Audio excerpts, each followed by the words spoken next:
I'm excited to be here in Kigali, Rwanda, and I had an awesome experience in the breakfast meeting. Ours was to share about how it is important that as Africans, we look for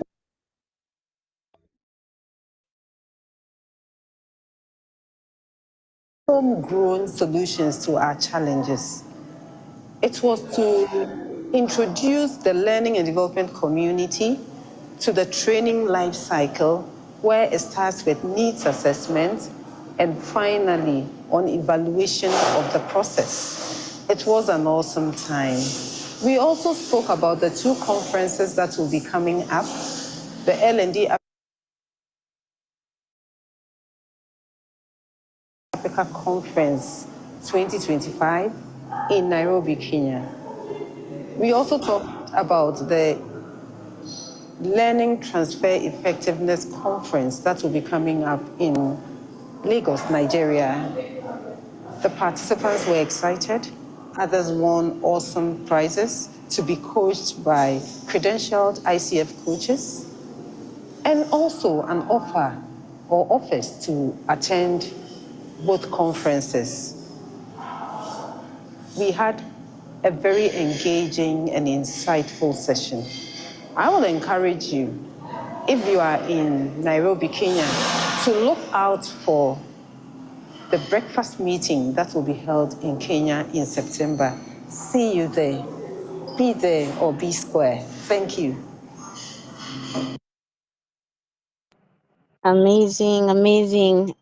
I think we can all agree that we can't afford to be square. We will definitely be there. All roads will lead to Nairobi, not only for the breakfast meeting, but also for the L&D conference. So please mark your calendars, October 15th to 17th. We will be at in Nairobi, Kenya for the L&D conference, and I will share even more details about that before we close today's session. However, today, let's hear from our speaker and allow me to introduce him through his profile. So today we're going to hear from the amazing George Ofori. He works in HR for a contract mining company called Rockshore International, which is based in Accra, Ghana. He burns for well-being, collaboration, and pedagogy with a background in psychology from esteemed universities in Norway. He wishes to explore today. How do we teach? How do we unassure that we have in our L&D to upskill, adjust to modern workforce demands, and promote psychological and physical well-being at work? He has previously worked in journalism and mentoring and is extremely passionate about good stories and dynamic relationships with like-minded individuals. So, George, I might not be able to do justice to your entire profile, but please allow us to hear from you. Thank you very much. Over to you, George. Let's see. I committed the first cardinal sin of talking whilst muted. But hello, everybody. Good afternoon. Live and direct from Accra, Ghana. My name is George Ofori, and I'm excited. I'm excited to be here with you guys today and to kind of get into it kind of feels like an L&D 101 because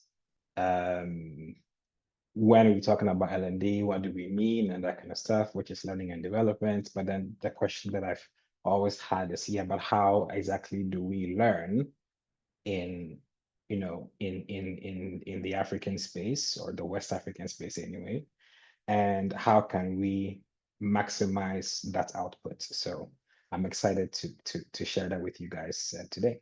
Yeah. Thank you very much, George.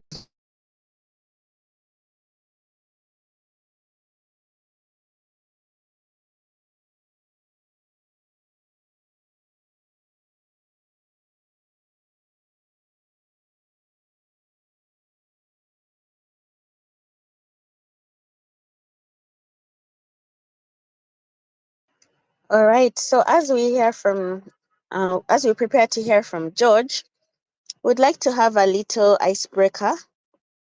So we have quite a number of people on the call so far, over 30. We'd like to get to know each other. Perhaps we have met, perhaps we haven't, but let's see how we can take the next 8 minutes to get into breakout rooms. The objective of this activity is for us to introduce ourselves. We'd like to hear your name, your role, what you do, and where you're coming from, which country or region. And on top of that, we'd like you to take a moment to share a funny or awkward story about the worst training session you've ever attended or even delivered. Let's be vulnerable. So I'd like to call Stanley to support him getting us into the various breakout rooms. For the next 8 minutes, let's engage with each other. Thank you. Over to you, Stanley.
Wow, wasn't that exciting and energizing?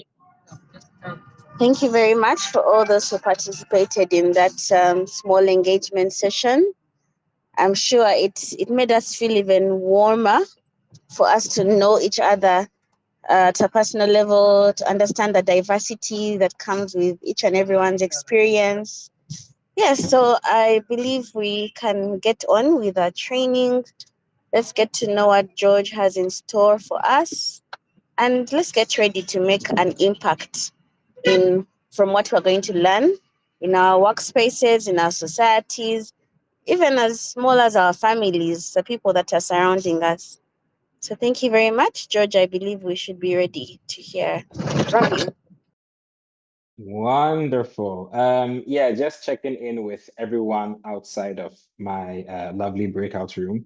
How is the volume level? Is it okay? Should I shout? I No, can it's shout. okay. It's okay. Yeah, Good. we're good. Okay. Everyone's like, don't Hi, shout. George. Okay. Hi, everybody. Hi, Josephine. Kwame. Hi, Kwame. Okay, guys, let's get into it. Let's see. I've prepared something for us all today. So, can everyone see the screen that I'm sharing? Yes. Yes, a quick. Okay, lovely.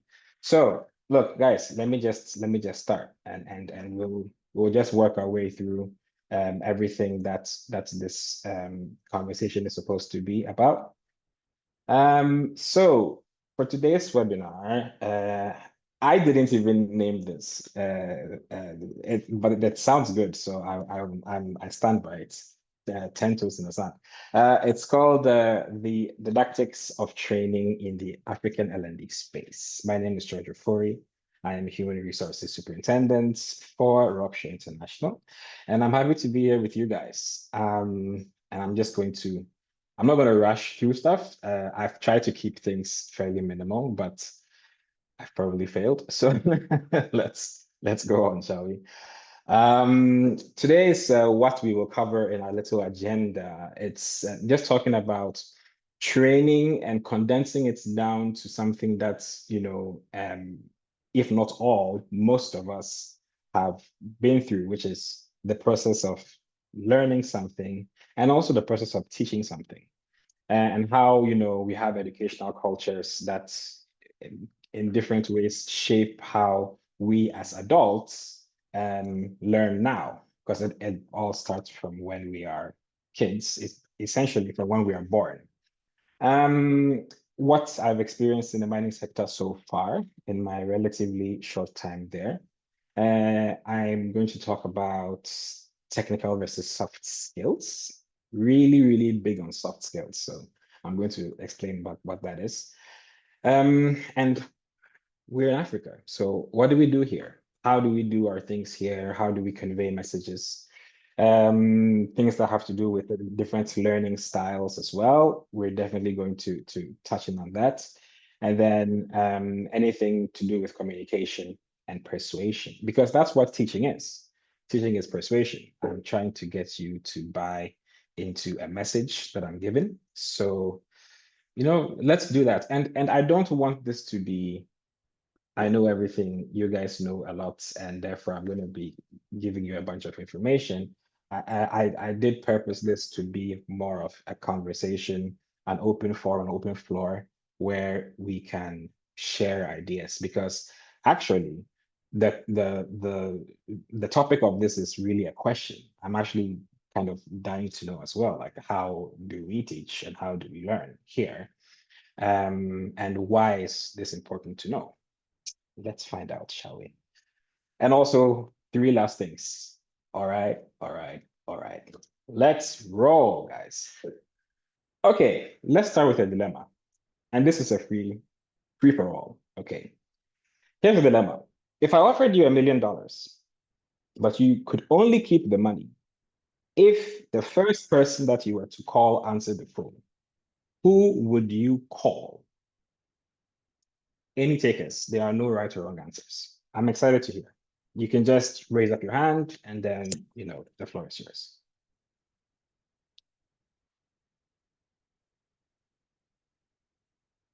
Unless, of course, nobody wants $1 million, which that's fair too. We can start with Angelina. Yes, please. Angelina. Hello, George. I think I would call my mom. You would call your mom. Okay. Yes, please. Because, yes, you know that as for her, she would definitely answer. Okay. Yes. Okay. $1 million on the line for you. Wonderful. Mr. Eddie, kindly take us away. Who would you call? I'll call my senior brother. Your senior brother. Okay. Yes. So as for him there, for sure, last, you answer the phone, for sure. Wonderful. Wonderful. Anyway, any other takers? Who would you call first?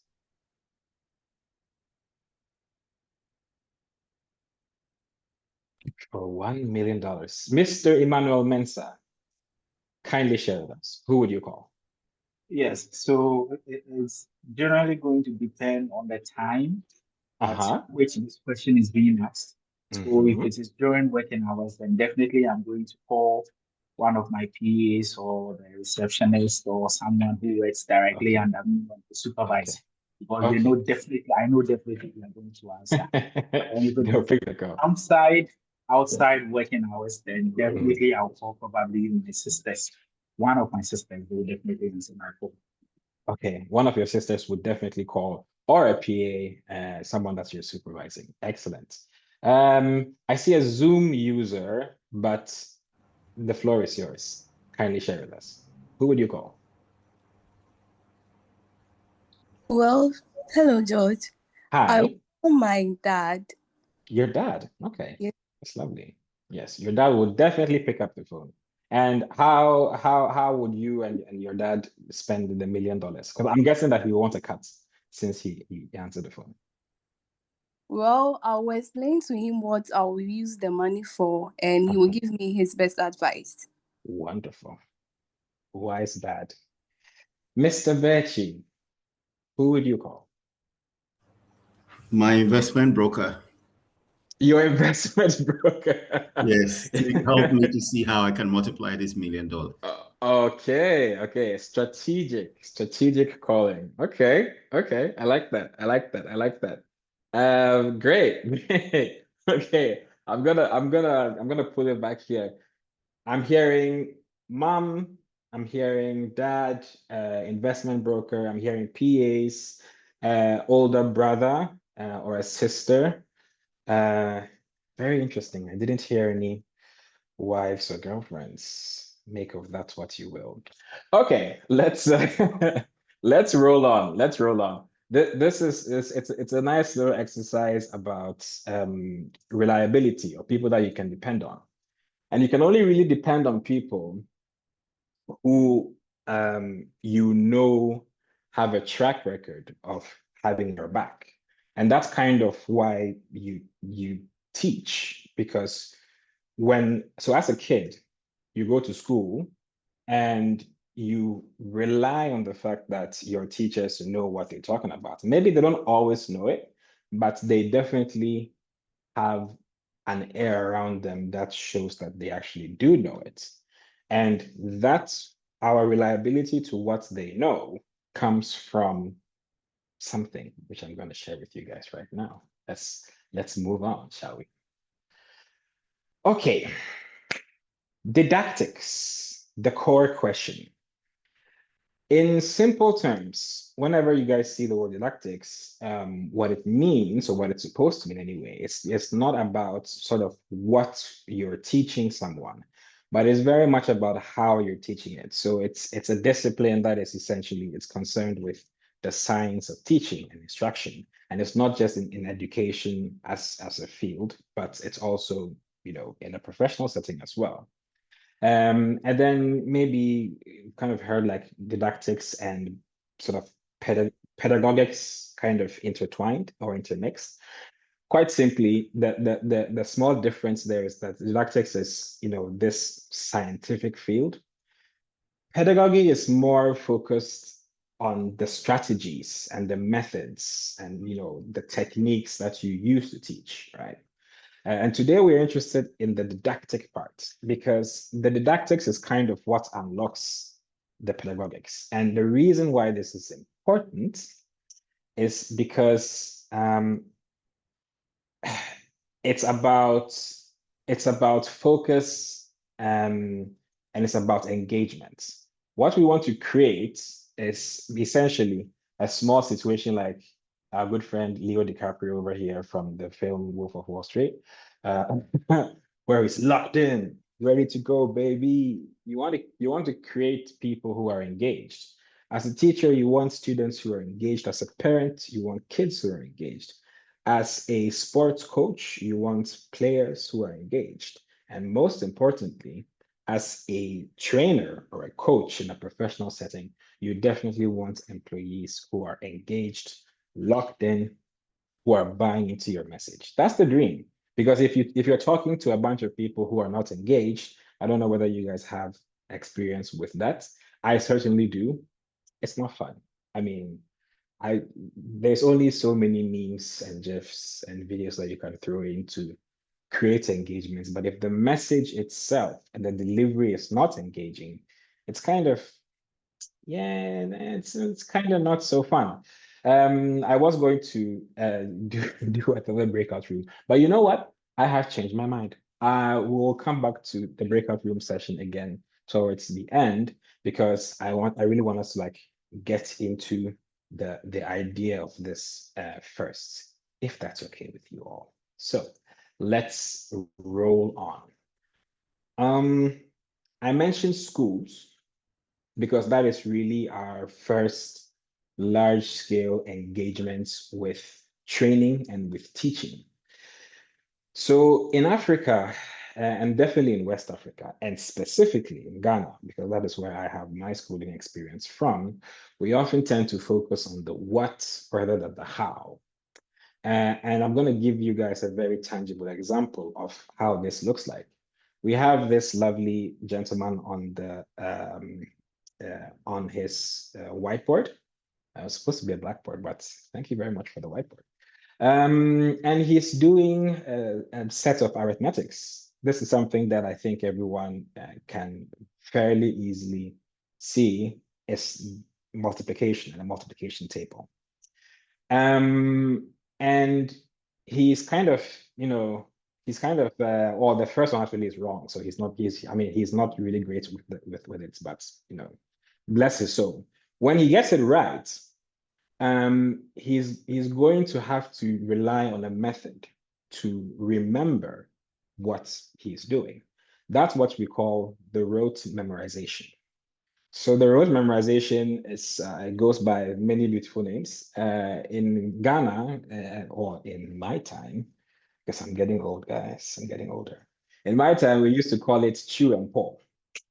So chew and pour, very, very, very, sort of quickly, is the method where you are using deep short-term memorization to be able to reconvey a message afterwards. Now, this is extremely useful for things like the multiplication table or a pop quiz, a test. You read through something multiple times, or you use different kinds of memory techniques to just replay the information that you have read or heard, and then you recall that information on a test. I think most people have been through that. It's not a very fun method, maybe, for everybody, especially for those who struggle with the method, but it is superbly efficient. The issue, however, with the rote memorization, or the major drawback, is that you kind of lack a deeper comprehension for what you're doing. You are doing it because a teacher is telling you to do it, right? And you also lack maybe the critical thinking development in it. So you're not necessarily considering why you're doing it or how you're doing it. You're just doing it. So the what is memorize, these arithmetics for this test in multiplication. You do that, you deliver it, your answer is correct, and then you move on. But then maybe there's a question of how are you doing it and why are you doing it, which doesn't really get activated in the rote memorization. And you also lack problem solving, not skills, but problem solving. And now the word is escaping me. So you lack the ability to solve for a problem that you are not prepared for. This is the issue with language memorization. And because you're doing it because your teacher is telling you to do it, you also in the school system develop a very quick respect for authority, which is great for escaping punishment or not getting things wrong. But we're going to see how that affects later. Also very exam focused and exam driven, right? So strict teacher and students hierarchies kind of shape how we learn as adults, especially in our parts of the world. So we don't really want to, question authorities, right? If someone tells you to do something, do it. Now, the only issue again there is what if you disagree? And as an adult, you probably are going to disagree far more than as a kid, because as a kid, you didn't have this scope of experience to pull from.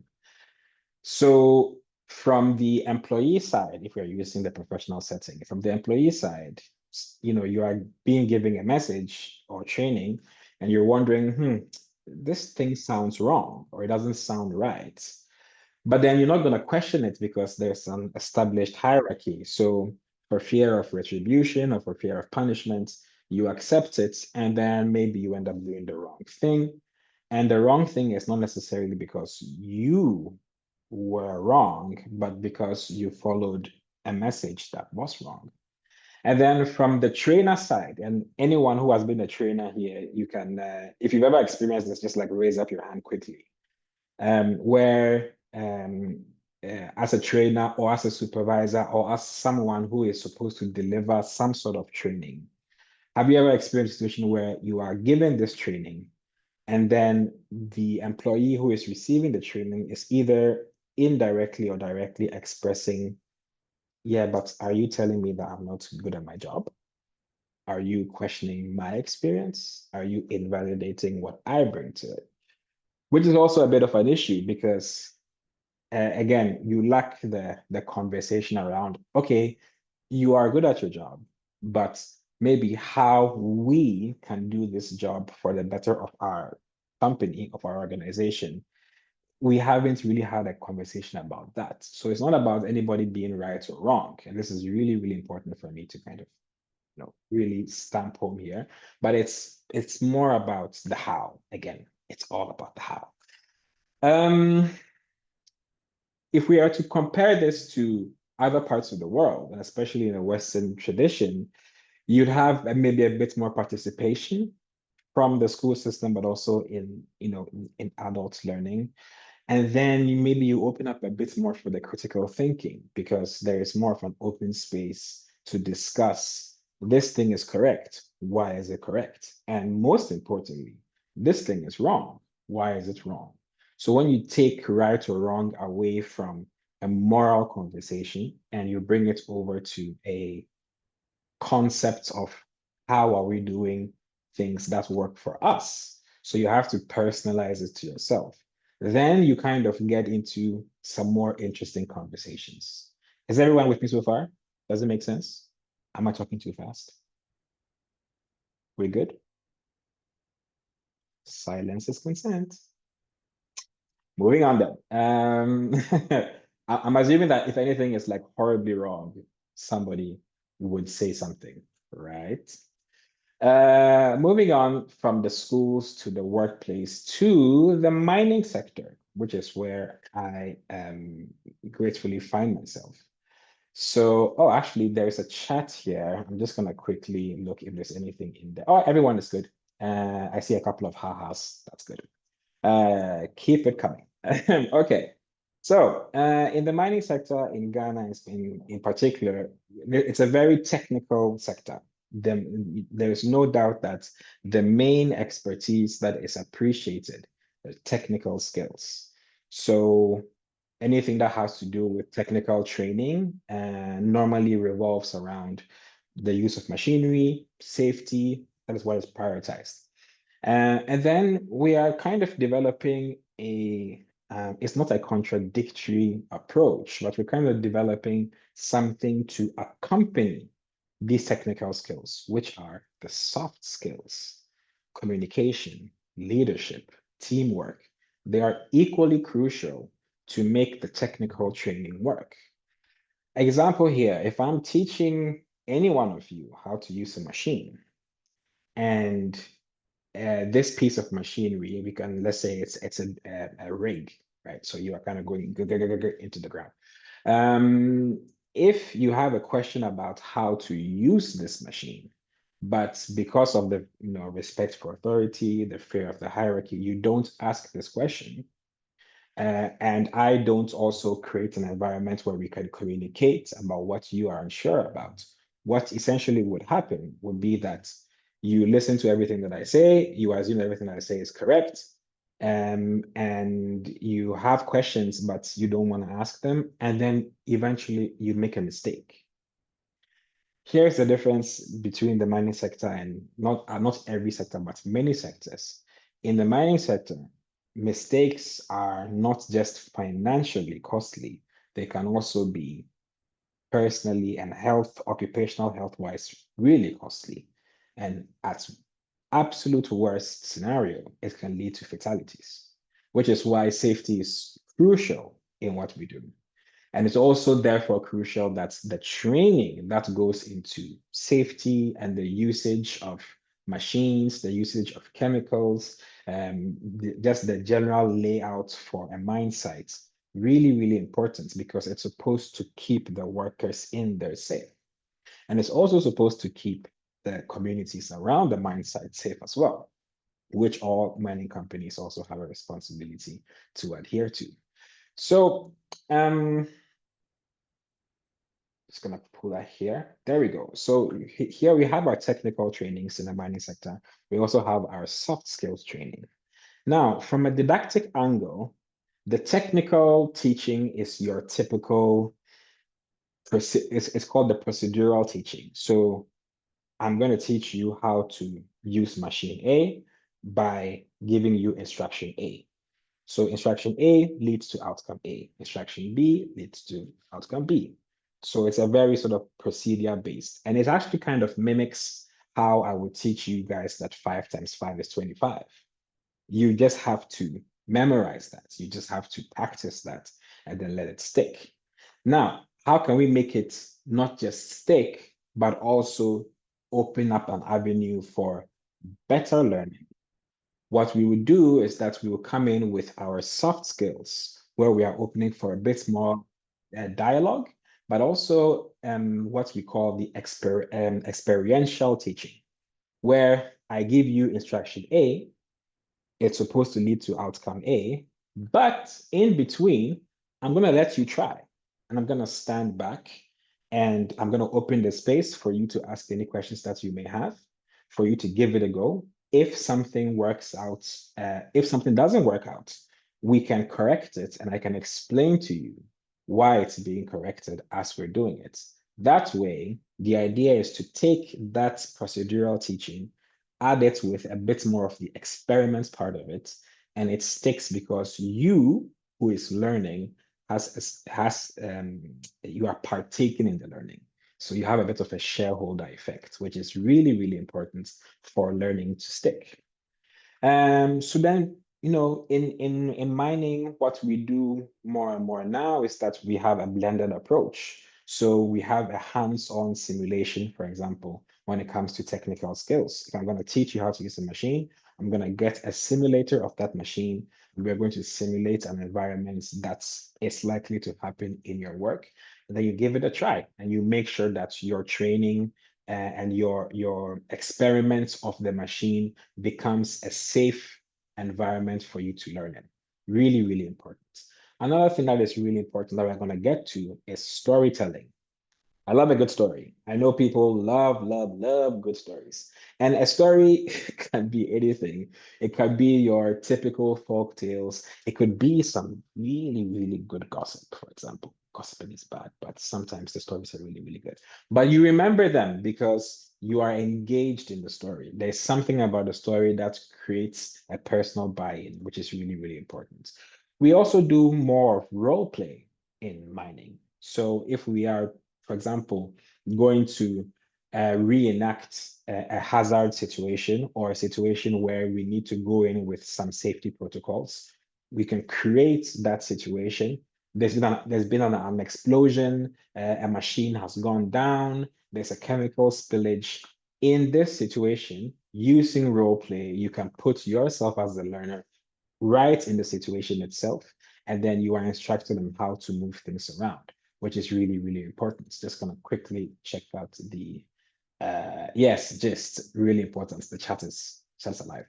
That's good.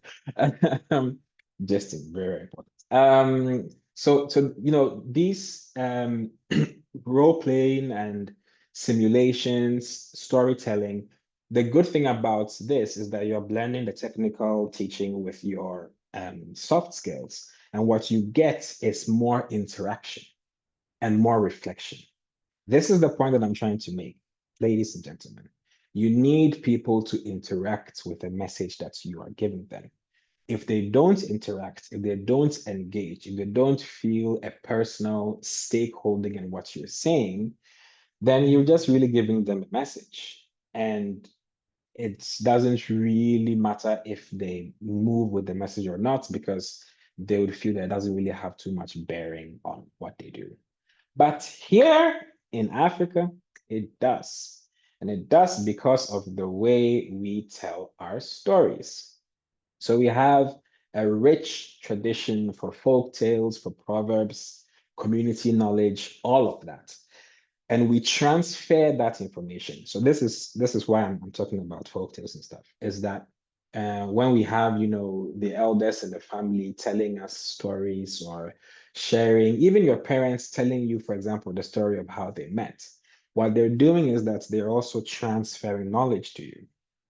Now, depending on how they tell the story, which is why I feel many Africans have really, really good storytelling techniques, depending on how they tell the story, you capture certain things in the story that you kind of like latch onto, and that helps you really, really live what the story is trying to say, which is really important. Stories are memorable. I remember myself, if I can refer to L&D Africa, and we had a breakfast seminar in May. And I remember Margaret Jackson, who spoke in the video that you guys maybe or maybe did not see in the beginning of today's seminar. She was talking about the very oral nature of African storytelling, and why it's so great and why it's so important. And also in an African culture, it's really important because this is who we are. We cannot follow always how everyone else around the world teaches or trains. For us, what works is context. We are able to create these stories to be able to impart knowledge, because context is key. Context is all about matters that have to be, they have to be there so that you have an uplift through what I'm telling you. In other words, if I'm telling you something and it doesn't matter to you, it will not stick. Training will not stick if it doesn't matter to the person who you are training to. And yes, as an employer, your context is that the person who is training you is maybe likely the person who is making sure that you are getting paid. So your salary is a very good motivation for you to actually learn this thing. But how can we create that learning to involve more than the salary that you're getting? How can you buy into it? You need to buy into it in the sense that the message catches something within you. It really resonates within you. It speaks to you individually. And your organization, if you guys don't know, I'm telling you today for $3.99, your organization's responsibility is to create a culture whereby you, within that bubble, write your own story. If you don't have an organizational culture, you don't have a story.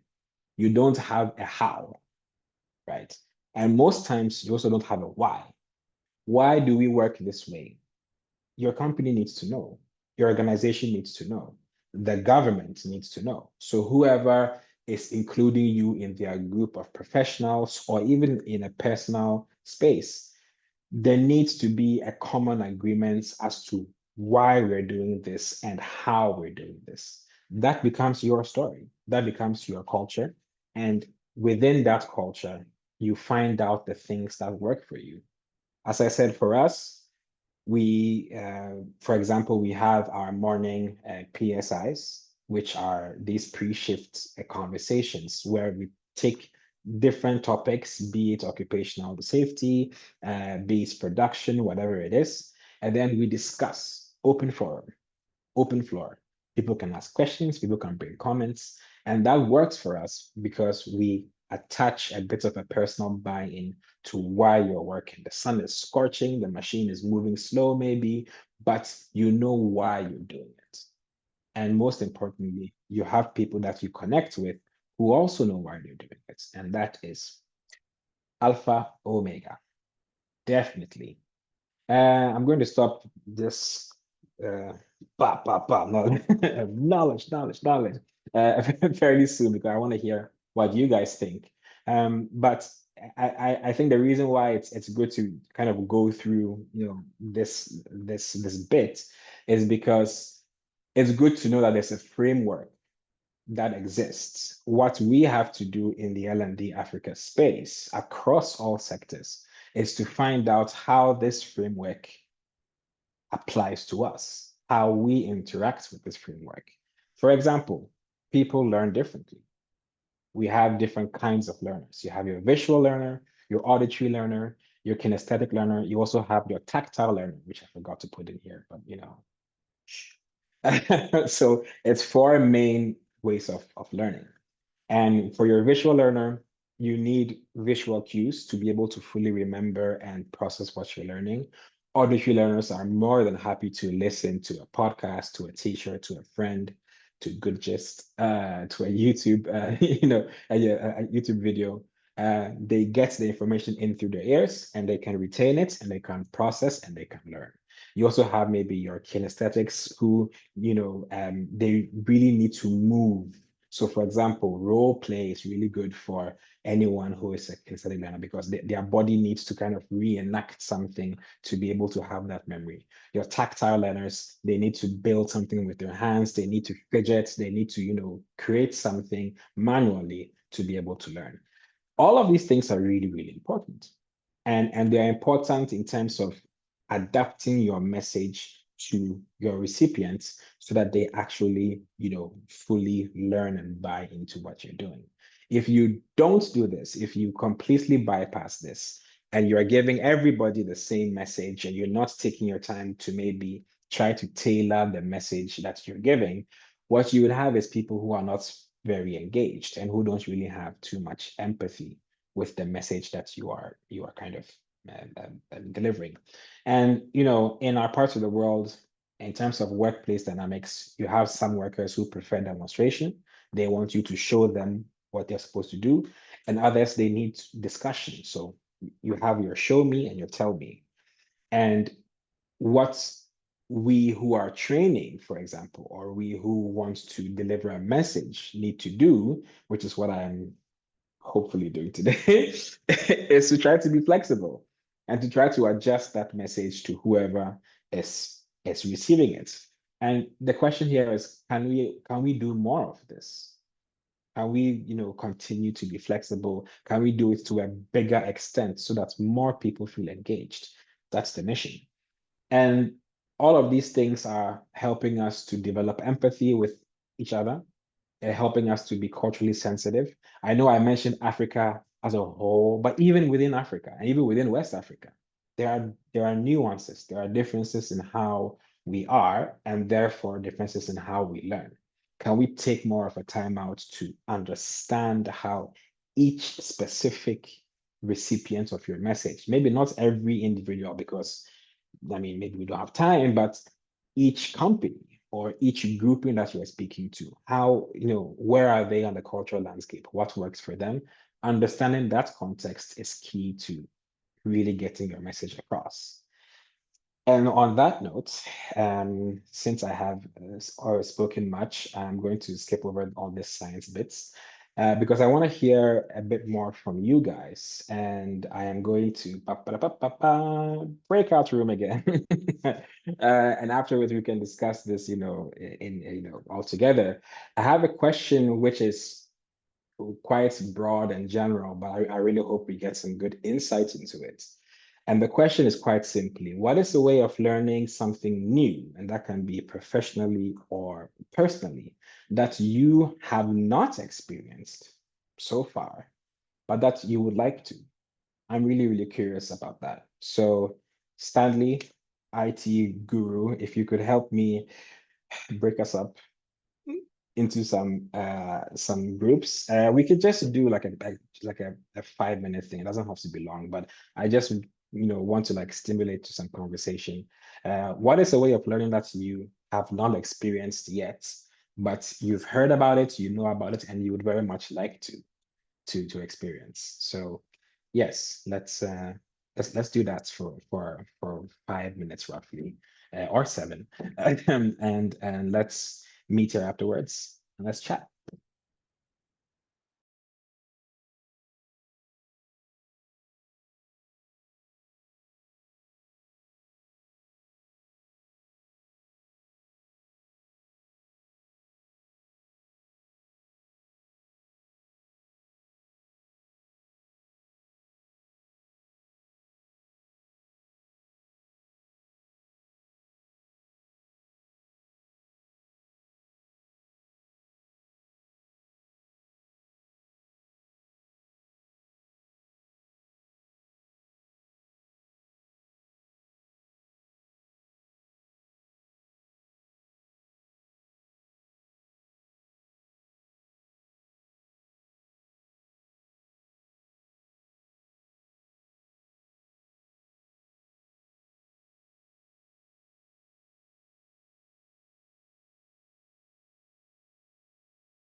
So after this, they are going to do inspection at the office area. Let me see. The challenges that they are going through. Then you help us solve the problem. I get it. That it's not just that. Yes. Hi guys. Induta, I'm sorry if you're listening. We're cut. I realized that I should not have given such a short breakout room time because I feel that there might have been some interesting conversations ongoing. But the wonderful thing is that if you could just continue what you were talking about with all of us right now, Induta, that would be fantastic. And for all those who had something to share in the breakout room that they couldn't because of time, I have literally set aside time for us to get into it right now. So please, the floor is yours, Induta, and anyone else who would like to share. I mean, about this question, I think the question was formulated a bit weirdly, but I'm excited to hear your opinions. Okay, thank you, George. For me, it's about coaching and mentoring.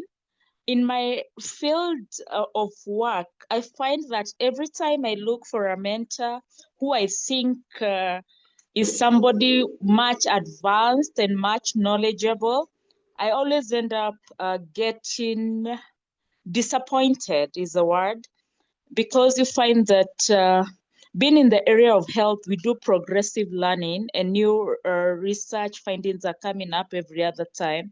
But every time I select a mentor, they end up giving me the older version of whatever it is that I want to learn.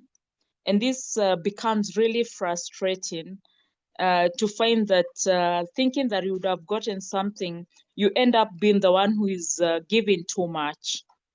So that I haven't had time to get, somebody who will do the coaching and mentoring really well. Yes. I see, Induta, and I mean, sorry to hear that it hasn't worked out so far. The good thing I would say, I'm guessing L&D Africa is listening to this intently, is that there are definitely people in this chat who either are able to meet the needs that you have, or who know someone who could. So as a networking unit, feel free to reach out to them, and I'm sure that they can help you sort of move towards the direction that you want to be in. Progressive learning, where new information is coming out all the time, requires constant, adaptation. It requires constantly figuring out how to teach that new information to you and to others. And so there's definitely a huge responsibility that a mentor or someone who is teaching would have to really get that information. And I think this is a network where that can happen for you. So yeah, let's definitely stay in touch about that. Absolutely. Absolutely. Thank you. Thank you so much for sharing. Anyone else? Yes, Edward. Edward has his hand raised. Kindly share with us, Edward. Hello, can you hear me? Loud and clear. Thank you, George. Okay, so my question has to do with gone are the days when you're employed for a job. There's this system of orientation that has to be done to help you understand the system that you are going into and to do better for the company. But nowadays, you're employed for a job and mostly there's no handing over, there's no orientation, and you're wondering, how do you even understand the system to progress into what you want to bring on board? Thank you. Yeah, relatable. Definitely relatable.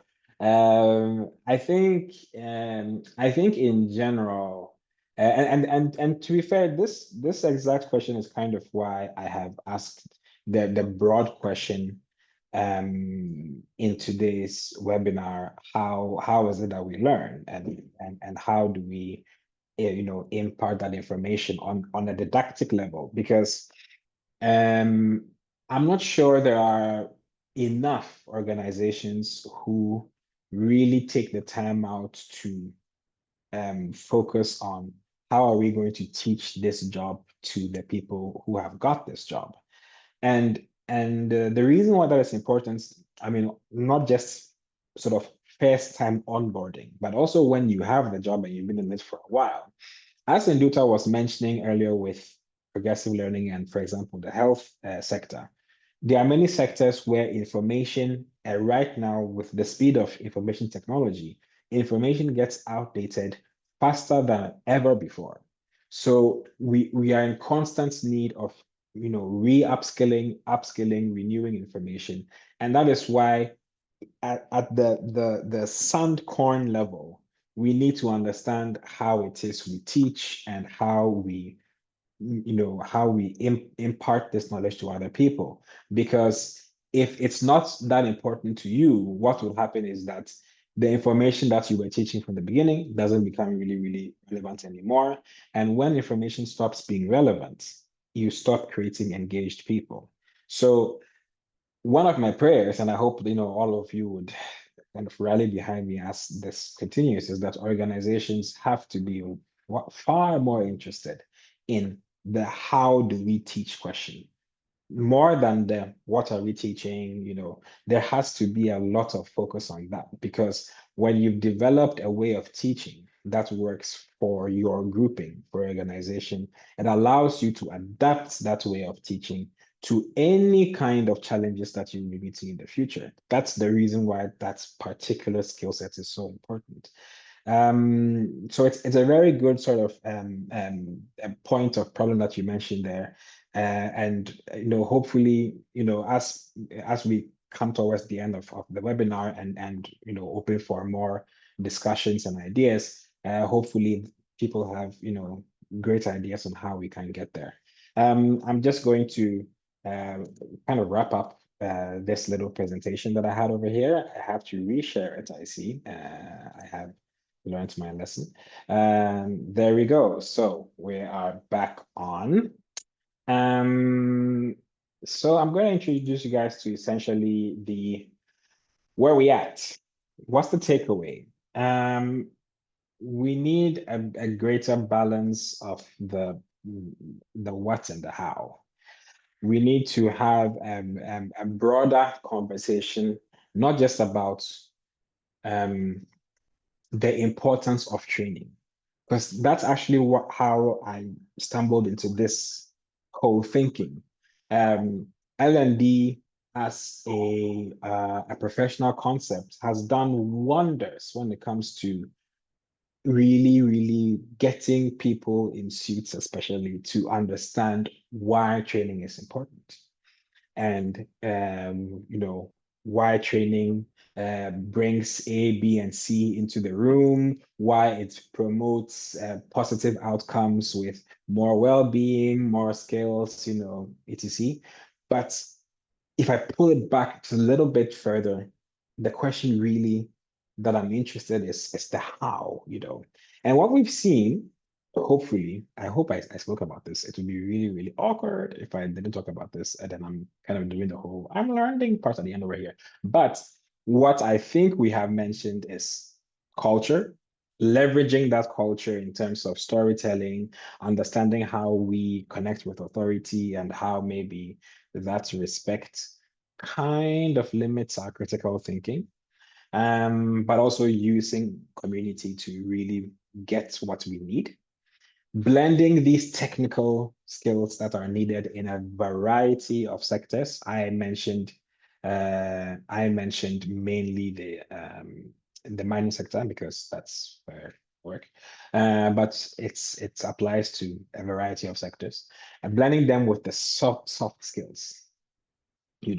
Soft skills which have to do with the interpersonal relationships that we form as we work together. Soft skills that have to do with these little, almost like very human elements of us. The people always kind of go, oh, the robots are going to replace us and we are going to be redundant in 50 years or whatever. But when it comes to soft skills, which is the core of what makes us human, I think that's going to be really, really hard to replicate. And that's a good thing, because it allows us to continue to develop it. Empathy, understanding, just, kindness, all of these things are actually soft skills. And there are different ways in which we relate to people. And we can also not just develop them, but we can leverage them in how we teach as well. And it gives us everything that we need to know about human connection. It gives us strategies for how we communicate. And all these things are really, really, really important when we're teaching. You know, maybe we didn't have enough teachers. Again, talking from my time back in my day, maybe we didn't have enough teachers then who prioritized these soft skills, especially as we became a little bit older. But we have the chance to do that now. You know, anyone who trains any professional within a system or into a job, into a skill set, has the chance to bring in these soft skill didactics. And the best part about soft skills is that it's free. It doesn't cost anything. Guys, it has been lovely. My only battle cry towards the end here is that, you know, we have an opportunity here to do it together through collaboration, through constant communication, and through trying things and failing. And when we do that, we actually can reshape how we learn and how we teach together. So that's my mantra. That's my goal. I hope you guys are willing to join me in it. My name has been George, and my name has not been, my name still very much is George Kojo, and it has been a pleasure to have this conversation with you guys today. So thank you so much. Wow, wow. It's us who should be thanking you, George. It's been so amazing. Thank you so much. I think it's all about the realizations that we have had. We are really passionate about training, L&D, building capacity, but seeing it through your eyes, seeing it through your lens has been something different from what we expected. The fact that we have to be intentional about the mode of delivery, we have to be as critical as even understanding how it's impacting someone else's perception, someone else's thinking. So thank you very much for opening up our minds and our eyes and our hearts to all those concepts. So I'd like to open up the floor. I'm sure plenty of us might have questions or comments or even a word of appreciation that we want to share with George. So this is the moment where those who are on the call, the participants, can either use the chat or raise their hands or just go ahead and unmute if you're ready. But maybe if I'm to go ahead and look in the chat section, most people are appreciating you, George. They're saying it's been great. Right from there's so many messages, but just Thank you to all read so out a much. few of them. Yeah, Becky joined a bit late, but she's so happy to learn. Becky's from Uganda, I believe. And Angelina says, very, very true, George. She's agreeing with everything you've said. Duta from Kenya says, this webinar is very informative. Thank you. Emmanuel says, this has been great. L&D Africa, the organizers who assigned you and trusted you to deliver on this topic, are not disappointed at all. Blindly trusting, but that's good. Yeah, they trusted you with their whole hearts and minds, and you have delivered to the fullest.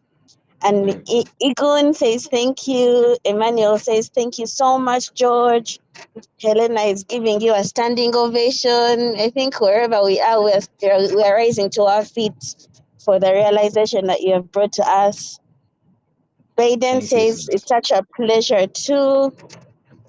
Zoom user who still hasn't declared their name is also thanking you. Maybe it's the owner of Zoom, the platform we're on. You never know. See how important you are. Yeah, Eddie Murphy says thank you, sir. Lily says thank you, George. Bright says thank you very much, George.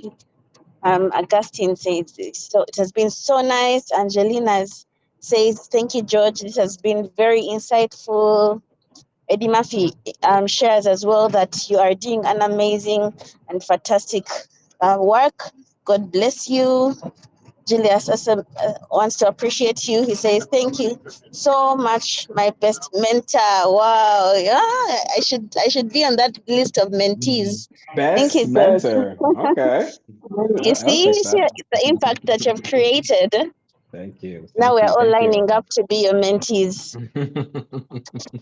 Yes, Thank and you. then Thank you so much. Shafiu says, "Spot on presentation."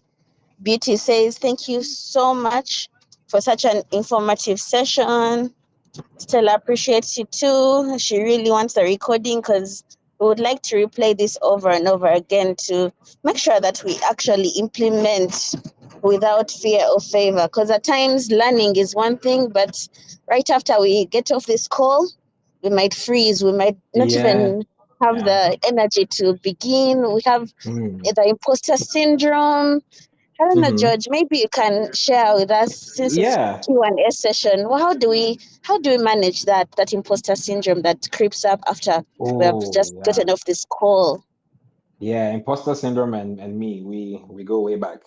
Way back. But so what I think normally helps with imposter syndrome, because there are two main dynamics that create the imposter syndrome. The first one is the fear of failing, but then there's also the fear of succeeding, where you feel that, okay, if I succeeded this time, maybe they'll ask me to do this again, and then I'll fail then. The how do I say this, as bluntly as possible? What's the worst that could happen? Like realistically, what is the worst that could happen? Because whatever that would be, you would be fine afterwards, very literally. And so, in terms of taking for example elements from this webinar, which was actually supposed to be a big question. So I'm happy that people maybe thought that it was more of an answer than the question. Failing failing successfully. But if you're going to take elements from this, the first thing, so to organizations or organizational leaders or shareholders, the first thing is, hey, what are we doing here? How do we want to do this? If you are, if you're a mining company, what are we doing here? Okay, we are mining. We work for a client. We come in, we do a job. Wonderful. So in this mining, how do we want to do the work? We want to do it efficiently. We want to, be smart. We want to be adaptive. We want to implement AI. All of these things are really, really good to know. It's good to know your targets because that allows you to choose how you get there. And there are very few ways that you can choose that would just be catastrophically wrong if you are doing the thing that you want to do. So just before anything, just sitting down, thinking, what do I want to do? That allows you to also just be really creative with your house. And with your how, the point that I've been trying to make is that there's a really good way of reaching your how by just like having really nice conversations with people. Just finding out how the people around you want to be included, what is important for them, what they want to develop in their own lives. And all of these things can become, part of the DNA that creates your training or that creates your teaching routine or whatever. So yeah, use each other. It's really, really important. And it's really nice to be kind of be clear on how you want to do it. And again, what is the worst that could happen? Okay, you're gonna fail, and then you're gonna try again. You're gonna keep going. So yeah, keep going. Thank you very much. I think that's very encouraging coming from human resource superintendent. Right.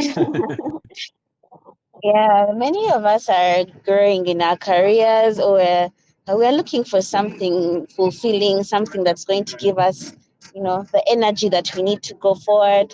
So hearing this encouragement from you really helps us to let go of the limiting fears and thoughts that would keep us from, taking the next step forward. So I'd like to welcome Emmanuel Logodzo. He has his hand up. Please, Emmanuel, unmute. Okay. All right. Thank you, George, for the presentation. I think you did justice to all the things that we are supposed to know when it comes to L&D in terms of Africa, how we learn, and then the way forward. I think very soon, putting all this into place, we are going to get there. But I have some few questions that I really wanted to ask when it comes to how we learn in our organizations. Earlier on, we know that yes, the people learn through auditory, visual, and sometimes role play. But when you look at our sessions in our organizations, most of the companies that we are working in, they don't really emphasize or put much premium on the L&D sessions. Means that there's no much you can talk about when it comes to training. They thought that you know the job, so you are just to zoom in straight and work. What are your thoughts on it, and how do we deal with such issues when we come one-on-one with us? So just to listen from your point, and then maybe know how to deal with these kind of questions going forward.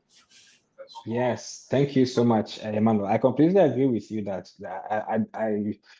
I feel that especially kind of like where we are, there are very few organizations that put L&D sort of front and center. I wonder whether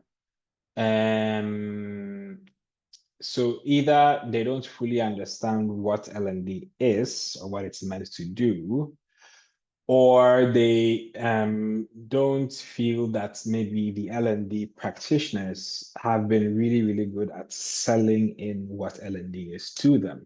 And it's actually, that second scenario is actually like one of my biggest sort of fears with L&D. I felt, which is also why I've been asking the question, okay, but how exactly, how do we do the learning? How do we do the teaching? Because when we know that, then for us who are interested in it, it's much easier to sell it into organizations, why it is really, really important.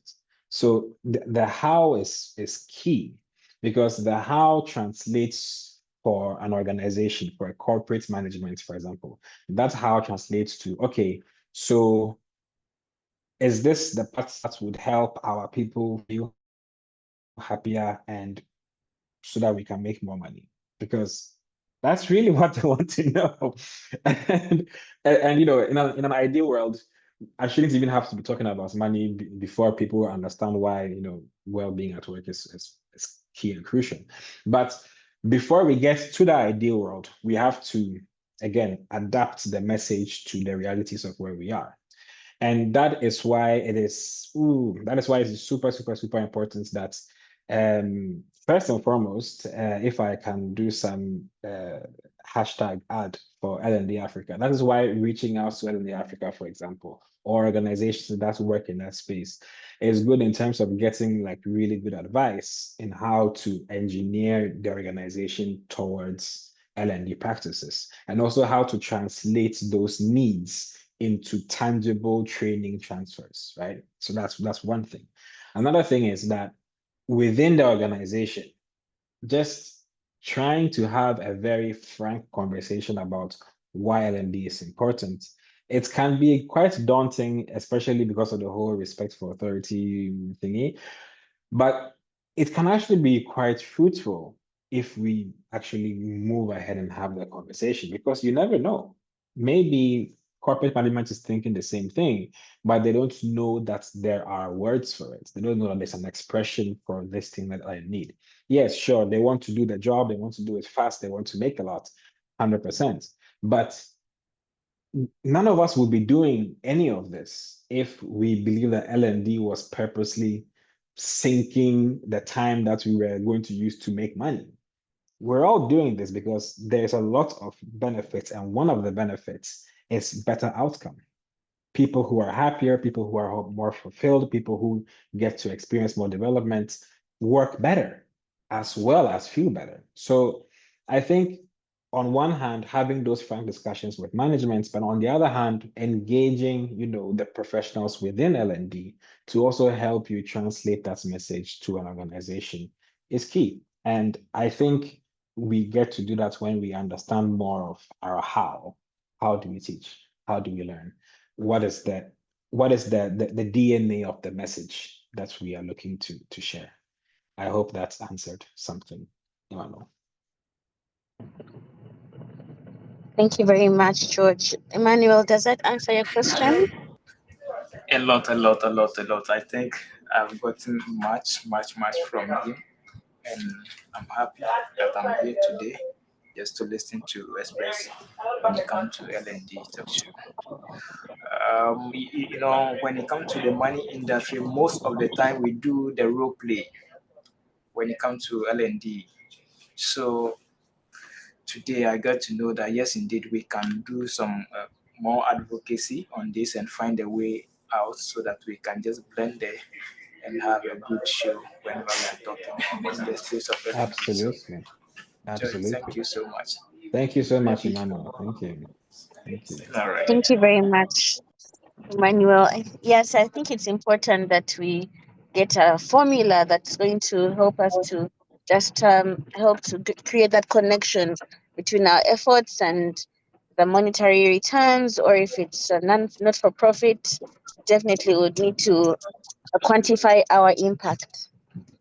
So thank you very much. I see Josephine has her hand up. Josephine, over to you. Hi, good afternoon. Hi, George. Hi, Josephine. Good afternoon. Hi. All right. So my name is okay, sorry. I work with PCL Phillips Consulting.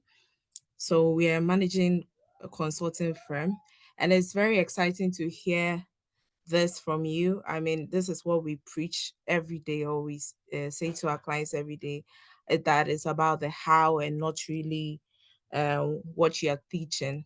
Okay. So it's very exciting that there are innovative ways to deliver learning these days. For example, data learning, which will help. I mean, there are different ways of presenting these things digitally, isn't it?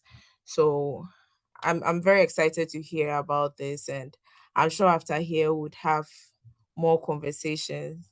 Absolutely. All right. Absolutely. Yes, I'm really, really happy that you mentioned that that's you guys have been doing it. And that's why it's great to be here on the webinar so that we can go, oh, hey, you too. And then it's much easier to create an impact if there are multiple people thinking the same thing, doing the same thing. So I'm really, really happy that you're here. I'm happy that you shared, and I hope that we can continue to discuss how to do this. That would be great. Amazing. Thank you very much. Looks like we're calling for a community, but I hope you all know that we do have an L&D community. We have a WhatsApp group that is live where these discussions take place on a daily basis. We will share more about that if once we're done with the Q&A session. Just maybe we have time for maybe one more question. Anyone else? Question, comment? Okay, I think you have done justice, George. So I'd like to take this opportunity to truly appreciate Yes, you for the thank you all. time, the energy, getting, time off from your busy schedule to share this learnings with us. One of Very the, appreciative. Thank you. yeah, one of the key takeaways for me was the beautiful presentation mode. It was very interactive with the cartoons and the dashboard Wonderful. style. I That's really good. loved it, and I'm sure it kept us engaged with the imagery. Yes, Mm, I think you really engaged all our senses, and really appreciate you for that. thank you all so much. Thank you, L&D Africa. Thank you so much, Shamin. Thank you to everybody who contributed and who listened in. And I'm excited to keep on working with this with all of you into the future. So thank you so much. Same here. So as we conclude, we have just a few announcements. Oh, Emmanuel, you have something to say? Oh, I'm back. Yeah. Yes, Emmanuel. It's yeah. It's not a question though, but I just wanted to find out. Some of our journey through LinkedIn, so I just want to find out if maybe some of the link can be shared so that we can have access to L&D Africa proper. Then it means that we are going Okay. to be having interaction very often, just for the purposes of learning. Yeah, and then maybe the Wonderful. mentorship will start from there. Yes, Shamin, Definitely. over to you. Sure. That's exactly what we're going to share. And if you check on the chat, there is a link to the WhatsApp group. Just a click away, you can be a part of the L&D Africa network. You will connect with professionals across the continent who are passionate about learning and delivering the information to others. So just a few announcements as we conclude. We do have our upcoming Learning and Development Africa Conference 2025, themed Building the Gap, Innovating Learning for Africa. It's scheduled to take place on the 15th to 17th October this year in Nairobi, Kenya. I hope many of you have been to Nairobi, Kenya. If you have not, this is a good opportunity for you to be there. It will be taking place at Emara Ole Sereni Hotel, and participation fee is at a very small rate of $350. Consider it as an investment. So please mark that date and buy your tickets, get your bus. For those who can walk, you can start walking tomorrow. But all roads lead to Nairobi, Kenya. Okay, the next announcement. So we are calling for articles. If you do believe that, if you do consider yourself as a thought leader, someone who's passionate about L&D, and you'd like to share those insights with us, please, we are looking out for L&D professionals and enthusiasts who are ready to submit articles for our upcoming blog series. We welcome articles on any topic related to learning and development, whether practical, reflective, strategic, or personal. If you can take a quick picture or a screenshot, but you can visit for more information on www.L&D, that's L, then the letter N, then the letter D, africa.org/blog/ There you can get more information and submit your article. So just a few guidelines. There is a word count, 500 to 800 words, and they need a Word or Google document along with your image and your full name. If you have a title, kindly include that. So it's just a call for us to share, let our thoughts, get those thoughts out of our minds, and let others benefit from them. And then over to the last, we have a Growth and Grind Africa talk show that is going to be airing on UniQ FM. That's 95.7. You can catch it from anywhere in the world if you're attentive enough. During this talk show, we'll be hearing more from Africa's growth engine, the hustles, the systems, the structures, the impact, and it will be airing live on the L&D Africa network. So if you do join the WhatsApp group, you will be hearing more about it, and you'll be able to join the live stream. So as we conclude, we'd like you to take a moment to capture those contact details. If you have any questions, comments, or you'd like to learn more about L&D Africa, the network, or if you'd like to participate, please don't hesitate to email or send a message via the phone numbers that are listed on the screen, as well as the website www.lndafrica.org. Once again, my name is Shamim Walisimbi, and I invite you to follow L&D Africa on the social media platforms as LinkedIn, Facebook, Instagram, X. Share your learnings from today and tag L&D Africa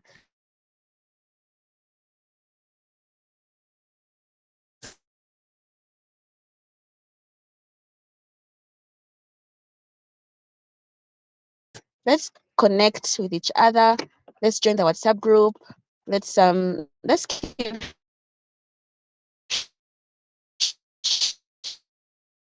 sharing. I believe that's all for today. And I appreciate you for staying till the end of the session. And yes, see you in Nairobi in a few days. We're counting days now. Thank